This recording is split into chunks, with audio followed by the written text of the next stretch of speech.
दिनै मोननै मिटिं जादों आसामनि चिफ मिनिस्टार आरो आसामनि मन्थ्रिफोर बिथांमोनजों। गिबि सावरायनाया जादों आसाम सरकार एबा आसामनि गिबि मन्थ्रि आरो अफिसार बिथांमोनजों लोगोसे बर' थुनलाइ आफाद आरो दुलाराय बर' फरायसा आफाद, बेनिफ्राय जोंनि सरकारनिफ्राय जोङो आं आरो जोंनि EM रन्जित बसुमतारी आरो MCLA जोंहा सन्जय स्वर्गियारी दङमोन।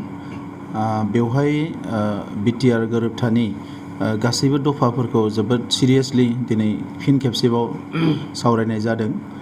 बिनि सिगाङावनो बर' बिजोंनि जेंनाफोरखौ लानानै बिटिआरनि सिङाव आरो बाहेराव बे बर' बिजोंनि फरायसालिफोरनि सायाव गोथौयै सावरायनाय जायो आरो बेवहाय बर' थुनलाइ आफाद आरो दुलाराय बर' फरायसा आफादनि जिफोर दाबिमोन बिनि मेक्सिमाम दाबिफोरखौनो आरो लोगोसे बर' बिजोंनि जेंनाखौ सुस्रांनो थाखाय दिनै माखासे इसुसफोरखौ सलुसनाव लाबोनाय जादों। बेफोरनि गेजेराव जाबाय माखासे स्कुल प्रभिन्सियेलाइजेसनखौ वान स्टेप आवगायबावनानै हाई स्कुलसिम प्रभिन्सियेलाइज खालामनायनि थाखाय थांखि लानाय जादों। आगोलाव बियो कलेजावल' दङमोन सिमा खानानै, नाथाय बेखौ हायार सेकेन्डारि आरो हाई स्कुलसिम लांनायनि थाखाय दिनै थिग खालामनाय जादों। आरो बेजों लोगोसे जिखिनि स्कुल आपग्रेड खालामनाय 100 फरायसालिखौ आपग्रेड खालामनाय आरो बिनिनो 50 फरायसालि बिटिआरनि सिङाव आरो 50 फरायसालि बिटिआरनि बायजोआव बेखौ आपग्रेड खालामनायनि खोथाखौ दिनै सावरायनाय जादों।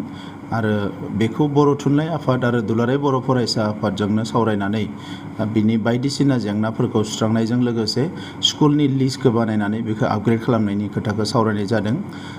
फरेस्ट डुवेलार्स एक्ट, हाग्राबारि ओनसोलाव गोबाव सम रायजो जाबोनाय जोंनि ट्राइबेल मानसिफ्रा हानि मोन्थायखौ मोननांगौ। दा जोंनि सरकार जानायनि उनाव एबा बिटिआर गोरोबथा जानायनि उनाव गोबां रोजा रोजा जोंनि माखासे बर' फेमिलिफ्रा सनितपुर आरो बिश्वनाथाव हानि मोन्थायफोरखौ मोनबाय। बिटिआर ओनसोलाव जों गावनो मावगासिनो दंखायो। दा बेनि अनगायै बिटिआरनि बाहेराव सनितपुर बिश्वनाथजों लोगोसे खाखि रिजार्भआव एबा कार्बि आंलंआव गोबां जायगाफ्राव जोंनि मानसिफ्रा हानि मोन्थाय मोननांगौ। दा बेखौ लानानै दिनै फाइनाल रायलायनाय जादों आरो फैगौ मास मोनथामनि गेजेराव बेवहाय माखासे हानि पजिशन सार्टिफिकेट होनायनि थाखाय आसामनि चिफ मिनिस्टार बिथाङा दिनै थांखि लादों। बेजों लोगोसे माखासे फोरोंगिरि थिसननायाव गोबां माखासे आयदाफोरखौ लानानै सावरायनाय जादों जे बोरैहाय जोंनि भेकेन्ट पस्टफोरखौ सुफुंनो हायो आरो माखासे फोरोंगिरि थिसननो हायो।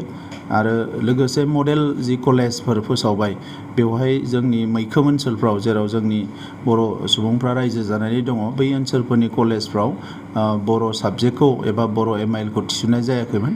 दा बेखौ थिसननाय जागोन आरो उनाव जेरावनो कलेज गायसना मानो जोंनि सुबुं अनजिमा थानाय ओनसोलाव जायोब्ला बे बर'नि जि बर' साबजेक्ट बेखौ अरायसम थिसननाय जागोन।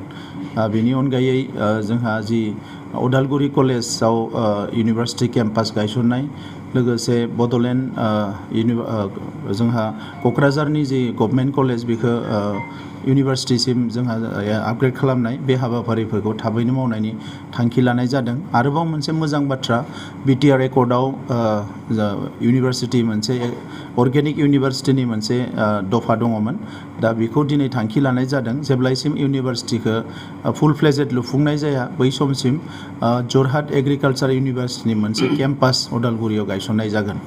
दा बे सोलोंथाइनि बागै गोबां खोथा रायलायनाय जादों। बेनि अनगायै बिटिआर गोरोबथानि बायदियै जोंहा मार्टियारफ्रा एक्स ग्रेसिया मोननाय, NDFBनि थालांनाय माखासे जेनुइन केडारफ्रा बिथांमोननि जे रिहेबिलिटेसन मोननाय, केस उइथड्र खालामनायनि थाखाय माखासे पलिसिस आरो बेजों लोगोसे स्पेसियेलि एक्स NDFBखौ रिक्रुटमेन्ट खालामनाय माखासे पलिसिखौ दिनै एडप्ट खालामनाय जादों।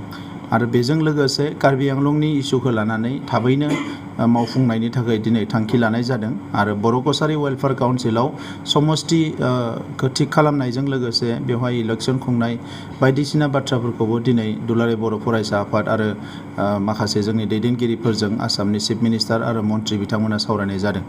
दा दिनै नायोब्ला जे जोंनि जिखिनि जेंनाफोरखौ लानानै जोङो सानबाय थादोंमोन बे गोबां जेंनाया फैगौ डिसेम्बरसिम सुस्रांजानायनि लामायाव रोखा जाबाय आरो जिखिनि आद्रा थालांगोन बेखौबो थाबैनो सुस्रांनो होननानै आसामनि चिफ मिनिस्टार बिथाङा खोथा होदों आरो सेप्तेम्बरनि गेजेराव जोंहा फोसावखानाय जिखिनि गामि दङमोन सनितपुर बिश्वनाथाव बेखौबो बिथाङा नटिफिकेसन होनायनि थाखाय बेबस्था खालामगोन बे बाथ्राखौ बिथाङा दिनै रोखा रोखा बुंदों।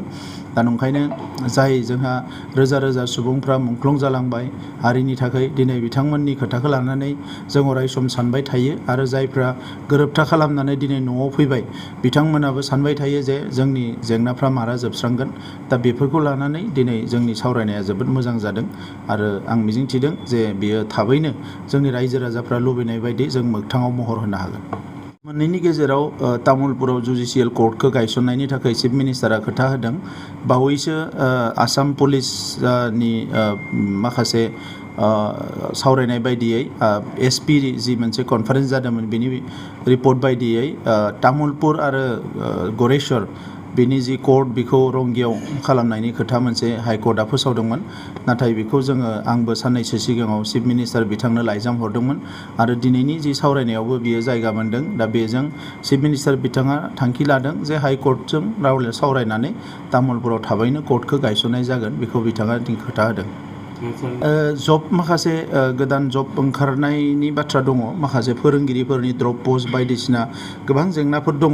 बे जेंनाफोरखौ सुस्रांनायनि थाखाय माखासे राहा लामा लानायनि खोथा रायलायदों आरो लोगोसे CTET-आव जिखिनि जोंनि फरायसाफोर CTET पास खालामना दङ बिथांमोननि एपइन्टमेन्ट, लोगोसे आरोबाव CTET-आव बर' MIL साबजेक्टआ गैयाब्ला जोङो बेखौ गोदानै आसाम सरकारा बर' बिजोंनि थाखायल' टेट खुंगोन बे खोथाखौबो दिनै बिथांमोना फोसावदों।